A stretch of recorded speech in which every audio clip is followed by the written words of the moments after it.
Have you ever had to walk away from a toxic family member? No names, just yes or no. They said they couldn't afford both of us, and that sentence has echoed in my head every day since, like an old record with a scratch that makes the needle drag. It was said so casually over dinner one evening while I was pushing vegetables around my plate and my brother Mark was bragging about some new promotion he had gotten at work. My mother stirred her glass of wine like she was making a potion, and my father cleared his throat before delivering the line that made me realize, in one clean strike, exactly where I stood in this family. They couldn't afford to take both of us on the Mediterranean cruise, so they were taking him. And it wasn't just the words, it was the way they looked at me, like I should already understand, like my presence on that trip would be unnecessary weight dragging down their fantasy of relaxation and celebration.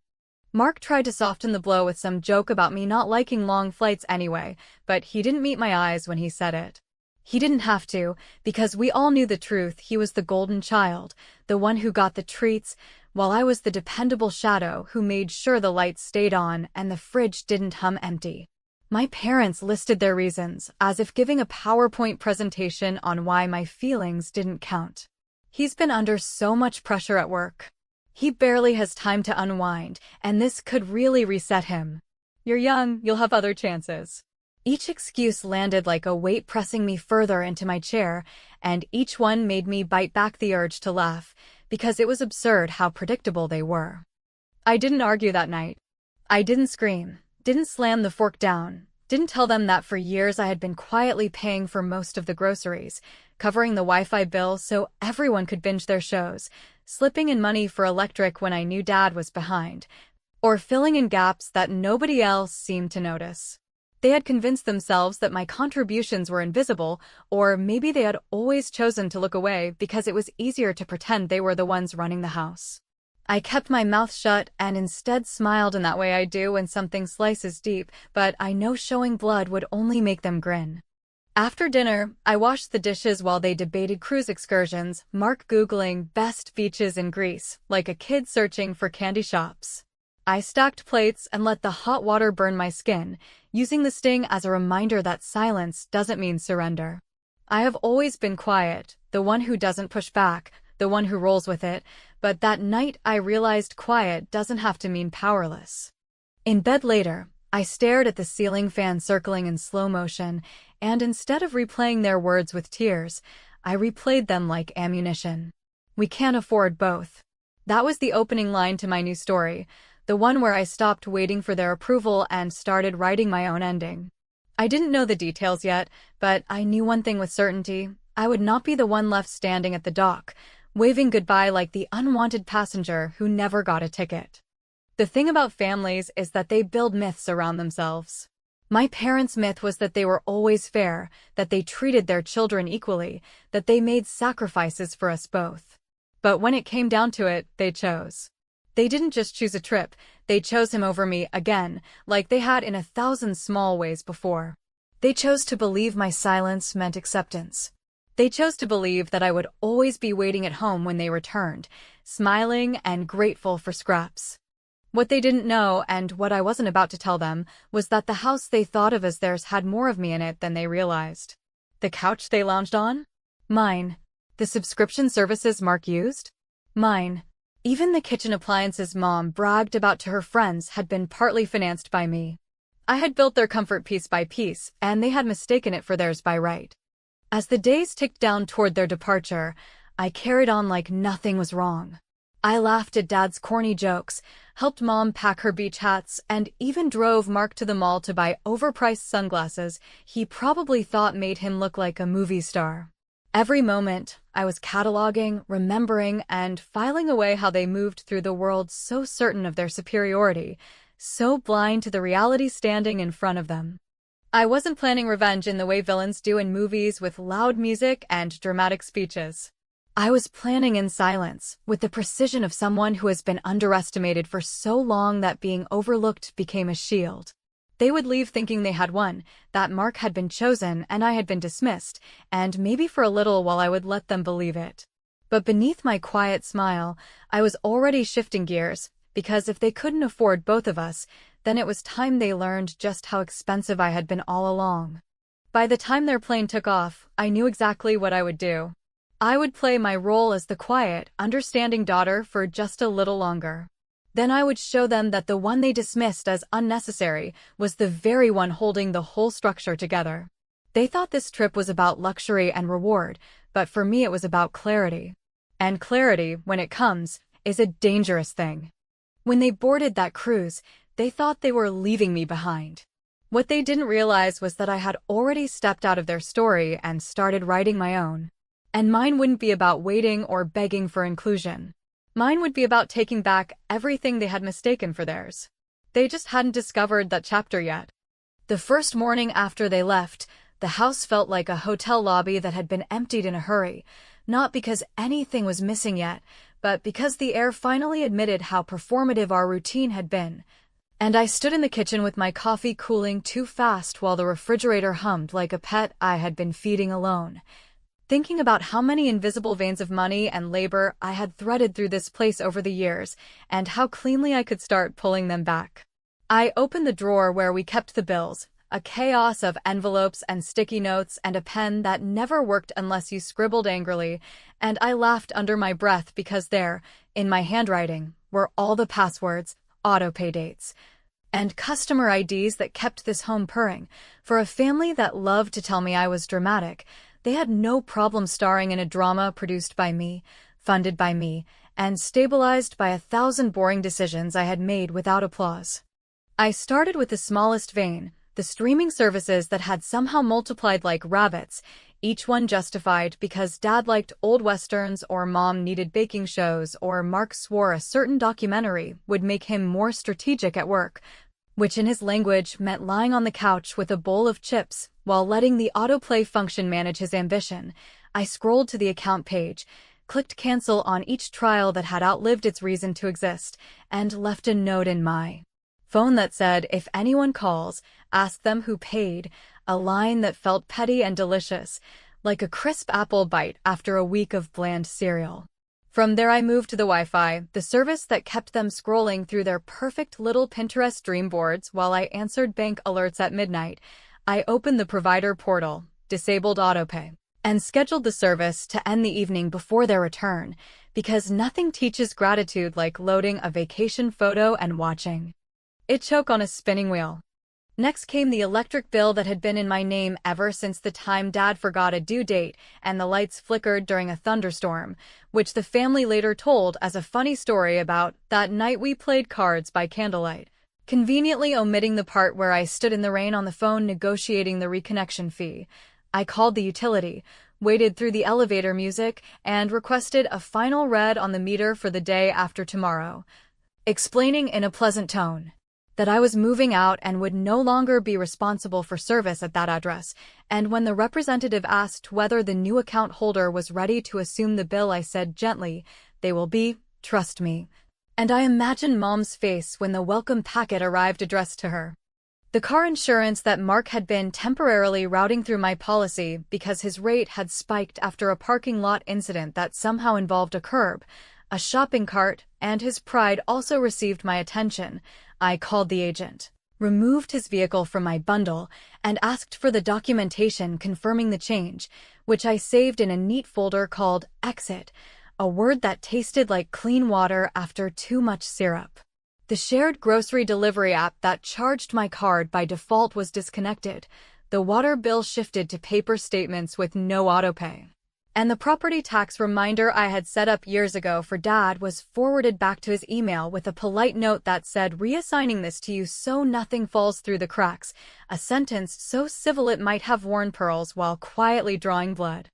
I could have stopped there and let the dominoes fall, but something in me wanted to underline the point without screaming, to make the lesson so obvious even Mark could not pretend it was abstract.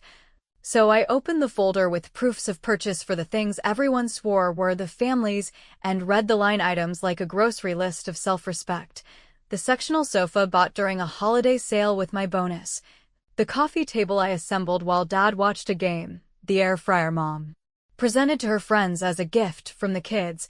The vacuum I used when nobody else seemed to notice the floor was a living thing. The set of bar stools Dad told the neighbors he had found at a steal I printed the receipts and laid them in a thin stack inside an otherwise empty kitchen drawer, where they would find them without looking, and I placed a short, calm note on top that said, "If you need to return anything, the purchaser is me." By afternoon the house was already quieter, a silence made of cut cables and pending disconnections, and I walked from room to room taking photographs of my belongings, not because I needed proof against them. Although experience had taught me that memory bends under pressure, but because I wanted to see in one place the life I had built and how transportable it actually was. It turned out that the bed, the desk, the bookshelf, the mirror, and half the kitchen could be claimed with confidence. And the rest was clutter I had mistaken for anchors. I packed 2 boxes with the things that mattered most, labeled them in big letters, and slid them behind my closet door. Then I printed change of address forms and slipped them into my bag like boarding passes for a flight that had no witnesses. Revenge, I reminded myself as the sun leaned toward evening, should feel like balance rather than bitterness. So I did one last thing that had nothing to do with shutting off utilities or reclaiming receipts, and everything to do with resetting the story. I opened a new checking account at a different bank, moved my savings, rerouted my direct deposit, and deleted the mobile wallet from the shared family tablet that Mark used to spot me later, a promise that aged about as well as the lettuce. No one remembered to eat. Then I texted him a friendly message asking him to set up his own subscriptions before the upcoming billing cycle, and I added a smiley I did not mean, because sometimes politeness is the sharpest blade. That night, the house looked unchanged to anyone walking in, yet underneath the surfaces the arteries had been tied off, the muscles starved of the easy oxygen my effort had been supplying, and I lay in bed listening to the refrigerator hum, aware that within a few days the hum would flatten into silence like a radio losing signal. I felt a pang that surprised me, a little grief for the girl who had mistaken thankless duty for love, and then I let it pass, because I had one more move to make, a move that would not just pinch their comfort but shift their foundation, and I intended to execute it before their ship even touched the pier. I woke before dawn because packing a life works better in the soft hour when even the neighbors' dogs haven't decided what they're angry about yet, and I stood in my doorway taking in the quiet rectangle that had been called my room since high school. The dent in the carpet where my desk chair had camped, the constellation of pinholes above the dresser from a gallery wall I took down last year when Mom announced she preferred a cleaner aesthetic, which was her way of saying my taste should exist only when it funded hers, and as the sky lightened I opened the first box and began, not with clothes or keepsakes, but with the paper trail of adulthood that nobody sees until it is gone, the binder of warranties with my name on every page, the folder of receipts proving the couch, the coffee table, the blender, the vacuum, and half the cookware were not family heirlooms bestowed by a benevolent universe, but purchases I had made between long shifts and quiet dinners, and each document slid into the box felt less like evidence for a future argument and more like a key turning in a lock inside my chest. I moved methodically because that is who I am when anger cools into competence, folding sweaters into tidy stacks, wrapping picture frames in newspaper, unhooking the mesh Wi-Fi nodes I had paid for and coiling the cords with a care I had never been granted. Then pausing to take photographs, not to taunt them later, but to tell myself the truth in case anyone tried to rewrite it. This bed was mine. This desk was mine. This bookshelf I assembled with an Allen wrench and stubbornness was mine. And the air fryer Mom presented at Thanksgiving as a gift from the family had been bought with my bonus and delivered to my name. So yes, it was mine as well. I left the wall paint, the curtain rods, and the light fixtures, because I will not be the villain in my own story, and besides, I wanted the emptiness to speak clearly when they walked in. By mid-morning the movers, 2 polite guys with forearms like braided cable and a knack for treating my boxes as if they contained bone china and not a decade of receipts and second chances, had loaded the furniture I claimed without argument from any reasonable person, and I tipped them more than necessary because the luxury of people who do their job without gaslighting you deserves reward. Then I followed their truck to a small apartment across town with a modest balcony and a kitchen that would not judge me if I ate cereal for dinner. The lease had been signed online 2 days earlier after I toured the place on my lunch break, and I had stood in the empty living room imagining silence that did not need managing, laughter that did not apologize, and a front door that closed behind me without a committee meeting.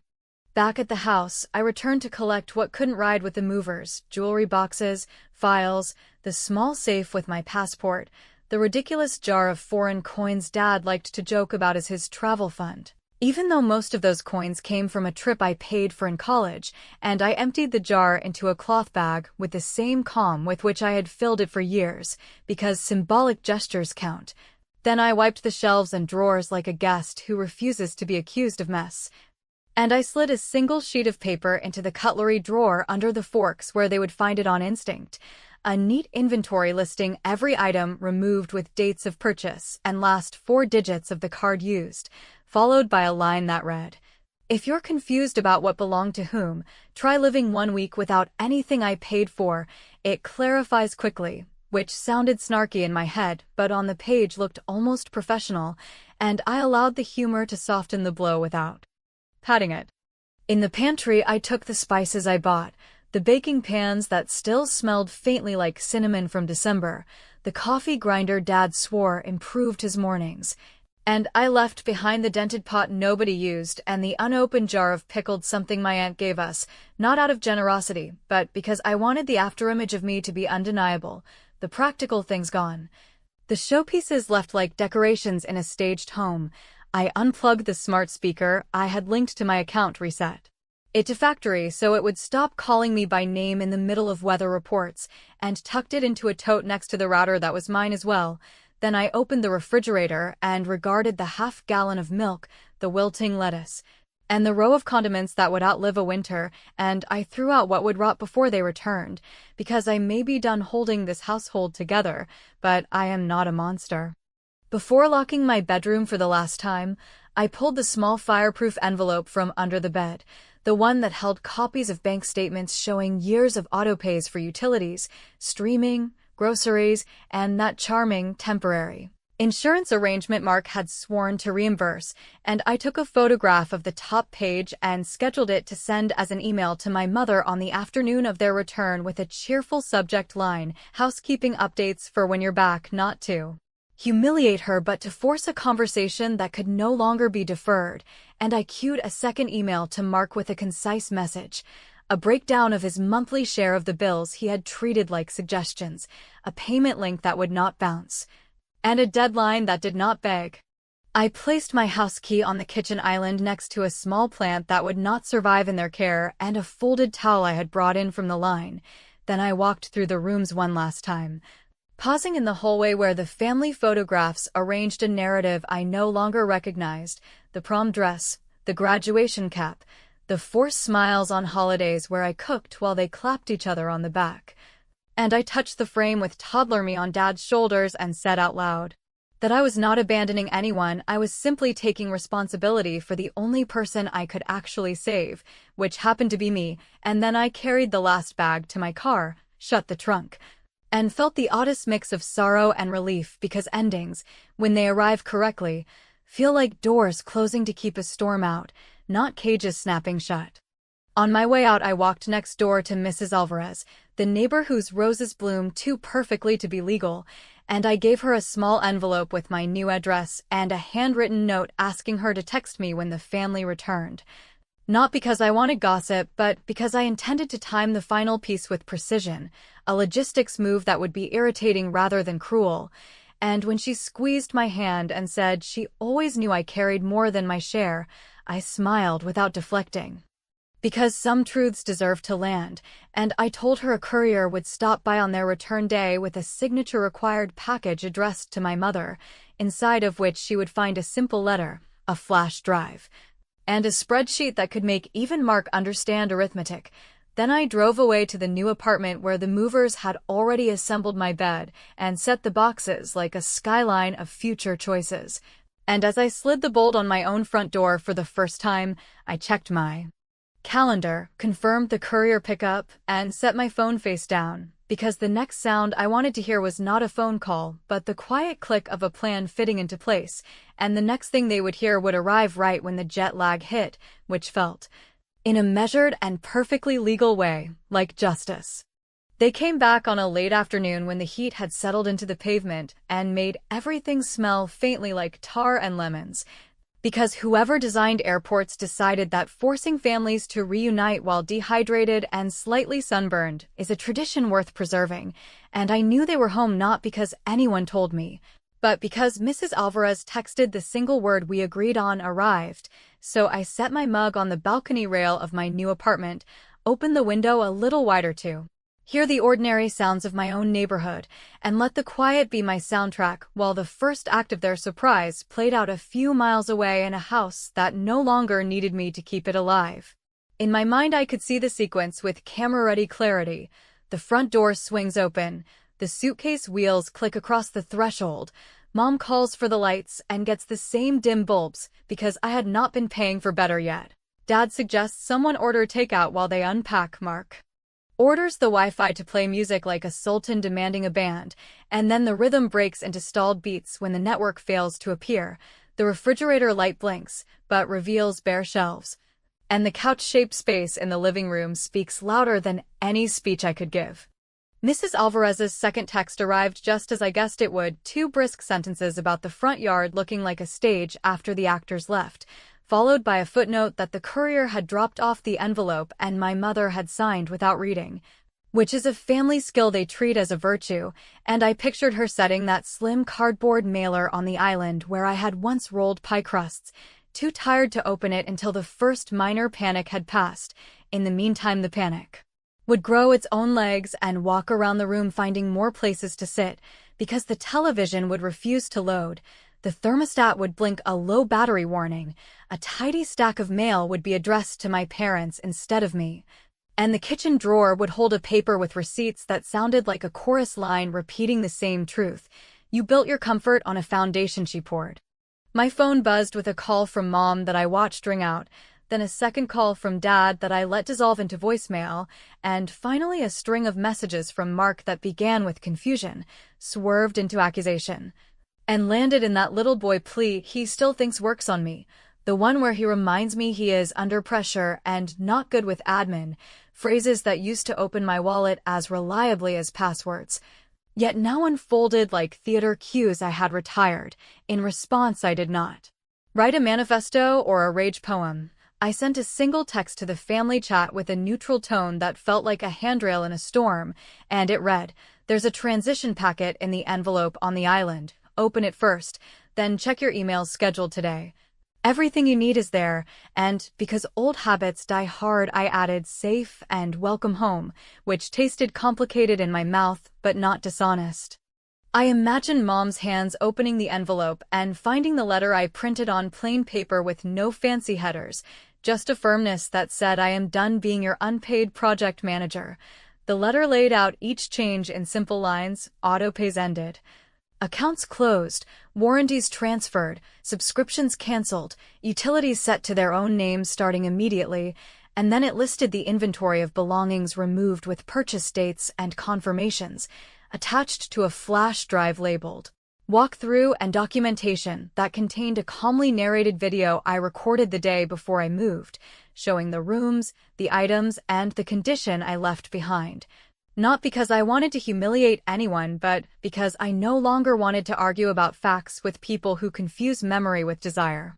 The packet also included a one-page ledger titled Household Actuals by Month, a sheet that summed up 3 years of my contributions in numbers even a distracted golden child could not reinterpret, followed by a payment link that did not beg, domain names for the streaming services they could acquire on their own, and a list of customer service numbers I used to dial at midnight when the house was out of milk and out of money, which, in our family, always arrived simultaneously.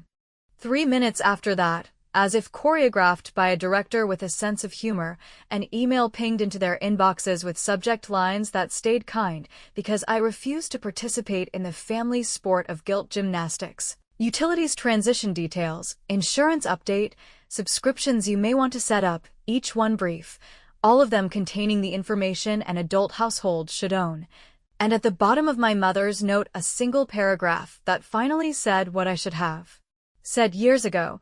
When you announced you could not afford both of us on your trip, You told me in clear language how little you understand about what it costs to keep this home running.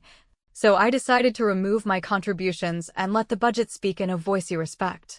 From the balcony, I looked at the sky and laughed once, a sound more relief than triumph, because the revenge in this moment was not their discomfort, but my absence from the negotiation that always ended with me paying for the privilege of being misunderstood. The calls kept coming in cycles, Mark escalating toward comic levels of outrage about the car insurance notification he received from his agent, which I had anticipated by including the agent's number in his email and a note reminding him that driving without insurance is a choice with consequences, Dad asking in that carefully reasonable tone whether I could give us a week to figure this out. As if I had not granted them years, Mom's voicemail shifting from confused to wounded to managerial. Within one breath, as she asked where the couch had gone and whether I had kept any of the warranty paperwork, then pivoted to a sentence that made me pause with the phone inches from my ear, because I did not expect it even from her. There are things about this family you don't understand, reasons we chose Mark for the trip that you have never known, and I need to explain them. Please meet us tomorrow at the diner. I stared at the city line until the rooftops turned the color of old pennies and thought about how explanations in my family usually arrived like discounts applied after you have already overpaid, yet the word reasons hovered with a weight I could not easily dismiss, so I set the phone down and let the message breathe in the room while I washed a single coffee cup in a sink that belonged only to me, and I told myself that my conditions would not bend. If I met them, it would be in public. I would not be maneuvered back into the house like a missing appliance, and the ledger would remain a ledger, not a bargaining chip. I dried the cup, placed it in the cabinet, and texted a reply that did not promise more than I was willing to give. Tomorrow at noon is fine, we'll keep it short. Then I added one final note to the packet still sitting on their counter. A scheduled email time for later that night with subject line keys, telling them where I had left mine and asking for confirmation that theirs were updated. A tiny administrative sting that reminded them in the simplest language that I had already crossed the threshold. The diner smelled like hot coffee and syrup that had seen better mornings, the kind of place where truckers leave generous tips and high school teams celebrate small victories in booths with cracked red vinyl. And I picked it not because it was charming, but because the familiarity forced everyone into honesty, since nobody can sustain a family performance while a waitress named Brenda keeps topping off your cup and asking if you want rye or wheat.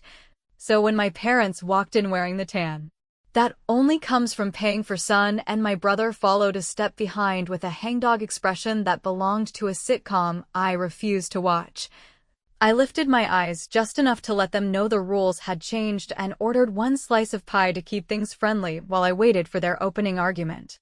My mother spoke first, because she always does, a practiced combination of grace and strategy, and she started not with apologies, but with a statement meant to frame the whole conversation, which was that families make choices based on incomplete information, and sometimes those choices look unfair from the outside. So before we judged the cruise decision, she wanted me to hear the reasons, and if after hearing them I still felt the same, then she would try to respect it, a sentence that sounded reasonable like a weather forecast when you are already soaked. She said Dad's blood pressure had been creeping into numbers that worried his doctor more than he let on, which is why the trip had a reset quality for him. And she said Mark was carrying a stress that did not show up on his bragging because his promotion was a political thing, not a performance thing, and the office sharks were circling with smiles. So a family trip where he could post happy photos and look supported felt urgent for reasons that had nothing to do with sunsets on the sea. She said there was another reason layered under those, a reason she had been dancing around while I quietly picked up the bills, which was that they had been paying down a balance I did not know about on a medical incident from years ago when Dad's heart skipped a beat at a home improvement store and the insurance refused a portion, and that they had not told me because they were ashamed, and also because they were sure I would insist on contributing even when I was already covering more than my share, a confession that landed with a complicated thud because it asked me to accept that their secrecy was protective rather than convenient. I let her talk without jumping in, because interruptions are how truth loses its footing. And when she was done, my father cleared his throat and said that what hurt him most was realizing he could list every model of drill in his garage, but could not list the utilities I had been managing without complaint, and that his pride had made him blind to the arithmetic of our life, and he looked at his hands like they might confess something he could not. Mark leaned on an elbow he had no right to lean on and tried a smile that belonged in a yearbook, then said he knew he had used my generosity like a credit card without limits, that he had counted on my confidence the way people count on daylight, and that my transition packet had made him finally call his insurance agent and sit through a conversation that made him feel like a child buying a car he could not afford, which he admitted he was, and then he added a line I did not expect because it had none of his usual polish. He said the reason he pushed for the trip harder than he should have was because he had been drowning at work, and he wanted 1 week where he did not feel like a fraud in front of people who kept using the word leadership like it was a talent he could order online. A confession that almost moved me until I remembered that leadership begins at home, where you do not outsource your mess to your sister. I breathed, stirred my coffee, and said that while I appreciated the context and was not made of stone, none of it changed the fact that they had chosen an image to project over the person who made that image possible, and that my decision to leave and to extract what I paid for was not punishment, but course correction, and I added that every explanation in the world cannot erase the ledger, which I would not be arguing about in any living room where my effort becomes a suggestion. Then I did the thing I had built into this meeting that I knew would strike as both petty and surgical, because revenge, to be satisfying, should teach rather than scorch, so I slid 3 envelopes across the table, one for each of them, each containing a printout of the ledger totals broken into manageable monthly repayment plans that carried no interest and no threats, paired with a modest service fee I labeled household administrative compensation that made my mother blink because the phrase sounded like something she would have written to a contractor, and I explained that they could either adopt the plan for 1 year starting next month or decline it and accept that my accounts and my assistants would remain permanently closed, and that whichever choice they made I would not chase them, text reminders, or perform detective work to locate responsibility. My father nodded slowly and said it was fair in a way that stung. My mother asked if the service fee could be waived if they set up autopay, and I said no because experience had taught me that convenience without consequence is how we got here, and Mark asked whether his envelope included the insurance back pay, which of course it did, plus a tiny penalty called parking lot incident surcharge, and the waitress Brenda refilled my coffee while murmuring, "Get it, girl," in a way that broke the tension enough to keep everyone from theatrics. We paid our separate checks because symbolism matters, and at the door my mother touched my wrist with a softness that belongs to better chapters and said she hoped this was not a goodbye so much as a rewrite, to which I replied that rewrites require everyone to learn their lines, and I stepped into the noon brightness feeling neither triumphant nor tragic, just steadier, like a building after a long overdue inspection that found both flaws and a solid frame. In the days that followed, payments began to arrive on schedule with memo lines that read like small apologies. The utilities in their names hiccuped, then stabilized, and the house down the road adjusted to a new balance where my absence did not mean collapse, but did mean accountability. And while friends asked whether I felt vindicated, I told them the truth, which is that vindication is overrated compared to the quiet that comes from aligning the story you tell about yourself with the life you actually live. A quiet I guarded, like a newly planted tree. Sometimes at night I think about the words my mother used at the diner, reasons, and I allow that some of them might even be true without excusing the choice they made or the years they let me carry the cart. And I wonder whether the fairness we demand from family is less about perfect splits and more about seeing clearly who is bleeding to make the picture pretty. Sometimes I picture an alternate version of that trip where we all went together, argued over museum tickets, laughed at bad karaoke, and returned to a house already recalibrated by honest conversations we apparently could only have after the furniture left, and I cannot decide whether that version would have been better or just tidier, which is not the same thing. I do not answer every call, but I answer more than I used to, and I keep the ledger where I can see it, not as a weapon, but as a map out of patterns that turn love into a bill. When they said they could not afford both of us, They accidentally taught me the value of my presence in a currency even they understood, and when I left I did not disappear so much as reprice the terms, and if there is a moral here it is slippery on purpose, because maybe I went too far or maybe I finally went far enough. And maybe the truth lives somewhere between those 2 points where a daughter decides her worth is not a family discount and a family learns that sunlight costs more than a cruise when you have been living on someone else's electricity.